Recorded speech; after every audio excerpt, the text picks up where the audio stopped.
Madame, monsieur, bonjour encore et merci d'être avec nous. Valentin Kwasi, Denise de la Fafiette. Ce vendredi 29 avril 2022, le sujet du jour, ce dimanche 1er mai, le monde entier célèbre la fête du travail, occasion pour les centrales syndicales de faire le bilan des acquis et formuler ainsi de nouvelles revendications. Les travailleurs du secteur informel sont en marge de cette célébration. Alors, comment œuvrer pour les droits de ces oubliés de la fête de travail? Pour participer à cette émission, appelez-nous au 27 20 21 44 48 ou au 27 20 24 27 87. Vous pouvez aussi donner vos avis et commentaires sur notre page Facebook Radio Côte d'Ivoire en un seul mot. Alors nous avons déjà quelques appels. Nous allons prendre Monsieur Quadio Jean-Marie qui nous appelle d'Abengourou. Bonjour Monsieur Quadio. Bonjour Denis. Alors quel est votre regard justement sur le sujet du jour? Oui, c'est très bon de célébrer le 1er mai, fête du travail.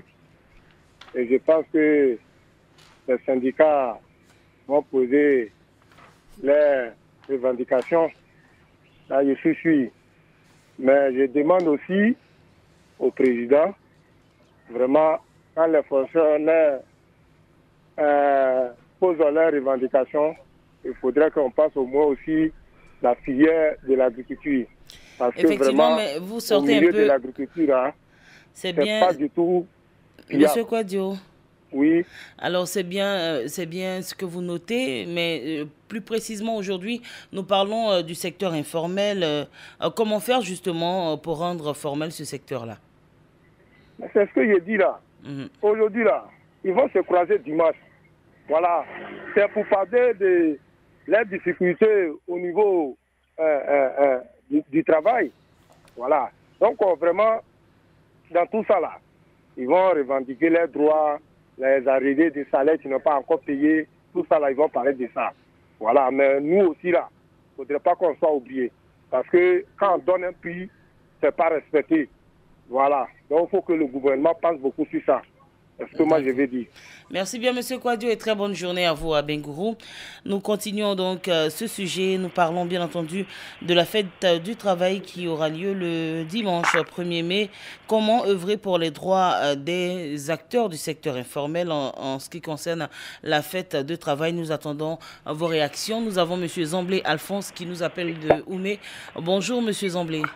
Bonjour, Denise de la Fafiette. Justement, vous réagissez comment? Bien, Denise, les travailleurs du secteur informel, chacun évolue de son côté. Il est son propre patron. Et alors, étant seul dans ton coin, tes revendications ne peuvent pas porter. Alors moi, je demanderais à ces travailleurs du secteur informel de se mettre dans des mouvements de syndicats afin qu'ils puissent s'affilier à des centrales syndicales. En faisant cela, leur voix peut porter et surtout leurs revendications. Alors, maintenant que pour le moment ils ne sont pas encore en groupement et ils se sont encore constitués en syndicat, alors je voudrais que les centrales syndicales s'approchent de ces travailleurs du secteur informel afin qu'ils puissent quand même recueillir leurs besoins et les porter devant nos gouvernants. Parce qu'actuellement, ils sont seuls. Chacun est seul dans son coin. Donc, ils ne peuvent pas revendiquer. Et en étant en groupe, là, on peut revendiquer. Mais, je demande aux centrales syndicales de s'approcher de ces groupements de travailleurs informels pour recueillir leurs besoins et les porter à la centrale syndicale afin que leurs revendications soient portées au grand jour. Denis, parce que vraiment, merci. Merci, vous ne partez pas. Le taux d'employabilité, justement, surpasse largement celui du secteur formel. C'est dire qu'il y a beaucoup de personnes qui travaillent au noir. Oui, c'est vrai, mais eux-mêmes, à leur niveau, ils peuvent faire ce travail, faire un recensement, afin de savoir combien de travailleurs, soit dans tel secteur, pour qu'ils puissent se constituer en groupement. Mais s'ils ne le font pas, Denise, on ne peut pas le faire à leur place. Voilà, on ne peut pas faire le bonheur de quelqu'un contre son gré. Quand à eux de se mettre en groupement pour que leur voix puisse porter. D'accord. Merci bien, M. Zamblé. Et très belle journée à Oumé. Nous avons M. Adonis Améa qui nous appelle de Diokwe. Bonjour, monsieur. Oui, bonjour, Madame Denis de la Fafiette. Alors, vous proposez quoi pour mieux organiser donc, ce effectivement, secteur? je souscris entièrement à ce que mon prédécesseur vient de dire. Alors, il faut bien que tous les travailleurs du secteur informel s'organisent. Une organisation minutieuse au niveau de chaque fêtière pourrait faire porter leur voix au niveau de la grande hiérarchie. Donc, je souscris entièrement à ce que le professeur vient de dire. Et bonne fête par anticipation à tous les travailleurs de Côte d'Ivoire. Merci bien. Beaucoup. Merci et très belle journée à vous. Très bonne fête de travail aussi. Merci beaucoup, madame.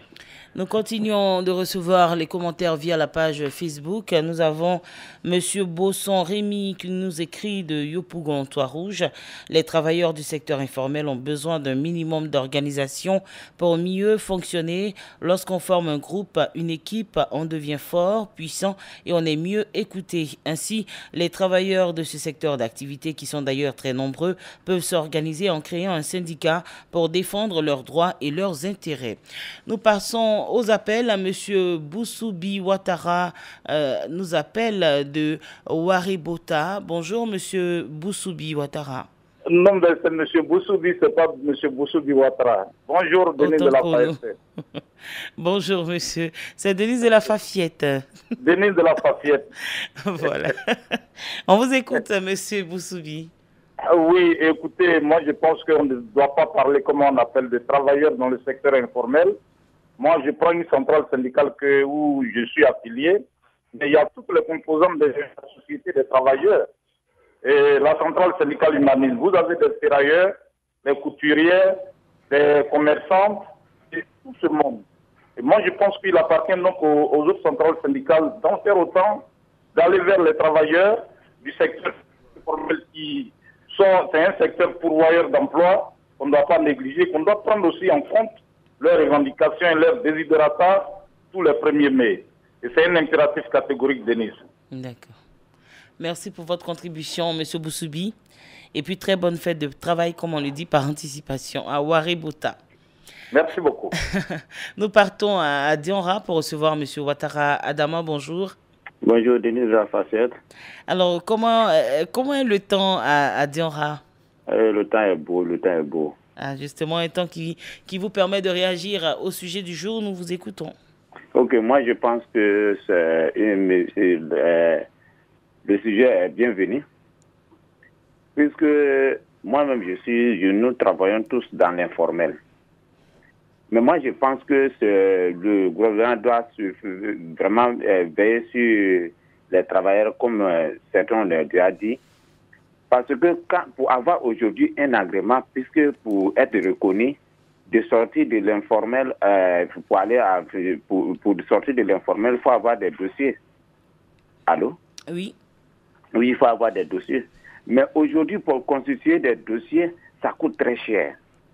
Pour avoir un agrément aujourd'hui, souvent, il n'y a pas un seul prix. Dans des coins, même moi, je connais des gars, des gens à Diara ici, des regroupements qui ont cherché leur agrément jusqu'à 500 000. Donc, quand même si vous êtes regroupé et que vous n'avez pas les moyens pour faire l'agrément, c'est inutile, vous travaillez toujours dans l'informel. Donc, moi, je pense que le gouvernement doit chercher une solution pour suivre ceux qui sont à la base de ces choses, c'est-à-dire que ceux qui sont dans les structures pour délivrer les agréments aux gens, de veiller sur eux pour que le prix soit abordable et que les travailleurs puissent avoir le courage de faire leur agrément. Voilà ma contribution. Merci à vous, M. Ouattara Adama. Nous partons à Sonopa Nigokro pour recevoir M. Yéman Kwaku. Bonjour, M. Yéman. Allô? Oui, bonjour, bonjour, maman Denda. Alors, pour vous, comment est-ce qu'on peut arriver à rendre justement formel ce secteur? Je pense que d'abord, nos travailleurs du secteur informel, il faut les féliciter. Ils participent activement au développement du pays. Et donc, il est question de les organiser, même s'ils ne sont pas organisés. Et je pense qu'ils sont organisés. Ceux-là, même comme l'ont dit mes prédécesseurs, il faut qu'ils se regroupent en syndicats, défendent leurs droits et intérêts, et puis les autres syndicats qui cherchent à s'allier avec eux pour qu'ils deviennent forts. Parce que quand on dit le secteur mécanique, le secteur du transport, bon, ils sont tous les mêmes choses. On aboutit au même but dans tous les secteurs. Donc, il faut dire à nos hommes de ce secteur informel de se regrouper en syndicats et défendre leurs droits et intérêts. C'est pour cela, d'ailleurs, nous demandons au gouvernement, comme il a su bien le faire, et demande l'avis des auditeurs, qu'ils puissent nous écouter et organiser nos braves et vaillants travailleurs de ce secteur informel. Quelquefois, et encore, il faut qu'ils se déclarent à la CNPS. Parce que lorsqu'ils ne se déclarent pas à la CNPS, qu'ils vont à la retraite ou bien ils ont des accidents, c'est difficile pour eux, dans ce secteur informel, de pouvoir subvenir à leurs besoins, au mieux les entretenir. Justement, il y a un produit de la CNPS, je crois, qui aujourd'hui permet à tous ces artisans donc, de venir souscrire et avoir un parcours donc, jusqu'à la retraite où ils pourront percevoir une pension également. Voilà. Donc nous les sensibilisons encore davantage. La radio nous permet encore de leur dire, de s'appuyer, comme on appelle à ces groupements-là, pour que dans leur vieux jour, ils soient bien rémunérés ou alors pouvoir subvenir à leurs besoins. Ce que vous dites, c'est très important parce que récemment, à Yamoussoukro, pendant la fête de Pâques, il y a une équipe de la CNPS qui était avec Radio Côte d'Ivoire pour sensibiliser justement ces artisans-là. Nous disons déjà merci à la CNPS et que la CNPS continue ses chevauchées-là à travers tout le pays pour pouvoir sensibiliser tous ces travailleurs-là qui participent au développement de notre nation. Merci bien, M. Yéman, pour votre contribution. Nous partons à Djebonois. M. Nguesson Alagba, vous êtes en ligne. Les aléas du direct, c'est ça, la parole est à vous. Nous prenons quelques réactions via la page Facebook. M. Antoine Ago nous écrit de Béoumi. Cette fête est une tradition pour célébrer le monde du travail. C'est une occasion toute donnée à ceux-ci pour étaler leurs revendications pour leur bien-être. Mais malheureusement, pour la plupart des cas, leurs revendications ne sont jamais satisfaites pour des travailleurs du secteur formel. Sylvestre Yao de Ouélé nous écrit: il faudrait donc que l'État crée des emplois pour nous les jeunes en chômage depuis notre baccalauréat. C'est dommage pour nous quand cette fête arrive. Nous partons à Bomizambo. Monsieur Kwame Christophe, vous êtes en ligne. Bonjour. Bonjour, Denise de la Fafiette. Alors, comment est-ce qu'on peut arriver à œuvrer justement pour les droits de ces oubliés de la fête du travail? Vraiment, Denise, ce sujet vraiment est le bienvenu. Parce que moi-même, je suis un artisan, notamment un tisserand. D'accord. Actuellement, le village Bomizambo a un agrément. Mais on ne profite pas des retombées même de l'État. Tout récemment, lors de la fête de Pakinou, moi-même, il y a fait un reportage. Ils ont fait, moi et Adam Bakayoko, on a eu à faire un reportage ici, au niveau de la CNPS. Mais ils ont délégué leur président de la coopérative de Bomizambo de se rendre à Yamoussoukro pour plus d'informations. Mais l'information qui nous a été parvenue ici, l'information vraiment ne m'a pas été vraiment favorable. Comment? Au niveau de la CNPS, là. Parce que puisque nous sommes des artisans, des fois, le mois même arrive, tu n'as pas d'argent. Maintenant, on te dit qu'il faut investir tel montant pour avoir tel montant. Vous voyez, Denise. Or, nous avons un agrément. Allô, Denise? Oui, nous sommes là, nous vous écoutons. Allô? Nous vous écoutons, vous nous entendez? Voilà, nous avons vraiment un agrément. Or, nous avons plus de 400 tisserands. Vous voyez, nous sommes unis ici, nous avons déjà un agrément. Vous voyez. Donc l'État peut nous venir en aide. Facilement comme ça, vous voyez. L'État peut nous aider. Là, comme ça, lors des fêtes comme ça, on peut aussi être aussi... Parce que nous sommes déjà des travailleurs indépendants. Vous voyez. Or, nous avons déjà un agrément. Or, pour avoir un agrément, déjà, il y a un prédécesseur qui a déjà parlé sur ça, qui s'est déjà prononcé sur ça. Pour avoir un agrément n'est pas si facile que ça. Denise de la Fafiette. Et vous souhaitez qu'il y ait une bonne amélioration de vos conditions? Voilà, de nos conditions. Parce qu'aujourd'hui, moi-même, d'abord, je suis diplômé ici au village ici. Ça fait qu'actuellement, il n'est pas encore eu de travail. Mais ce petit métier-là me fait vivre aisément et tranquillement, paisiblement. Vous voyez. Donc ce sujet-là vraiment est crucial vraiment pour moi. Merci beaucoup. Voilà, donc vraiment bonne émission à vous et salut vraiment le personnel de la radio Côte d'Ivoire. C'était Kwame Christophe de Boum-Zambo. Merci pour le spot. Merci beaucoup. C'est un véritable auditeur. Merci en tout cas pour votre contribution à Radio Côte d'Ivoire. C'est toute la radio avec en tête Madame le directeur de Radio Côte d'Ivoire qui vous dit merci et très belle journée à vous. Nous continuons donc. La parole est à vous qui s'intéresse aujourd'hui au sujet du monde du travail informel en ce qui concerne la fête de travail. Nous avons en ligne Monsieur Diomandé Simon. Vous nous appelez de Seikro. À Waninou, bonjour. Voilà, c'est Diomandé Simon à Waninou, à Seikro.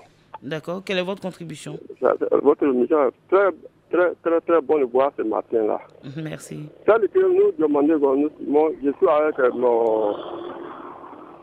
mon collaborateur. Nous, on a commencé le travail depuis 2000. On a un gardiennage à Stelcom. Depuis 2000, on a commencé le travail. Même aujourd'hui, nous, on n'a pas déclaré à la CNPS. Alors que souvent, ils nous donnent le bac. Depuis 2000. Après EKF, ils ont envoyé SCA. Après SCA, ils ont envoyé SES. Mais jusqu'à présent, nous, on n'a pas été déclaré à la CNPS. On a fait tout quand ça n'a pas marché. Si l'État pouvait nous aider, vraiment, ça pourrait nous soulager. D'accord. Vous êtes dans une structure de gardiennage.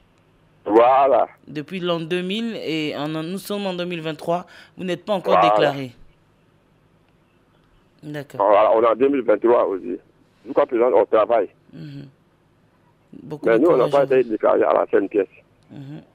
Et que disent est-ce que je veux savoir comment est-ce que réagissent vos patrons quand vous souhaitez être déclaré à la CNPS?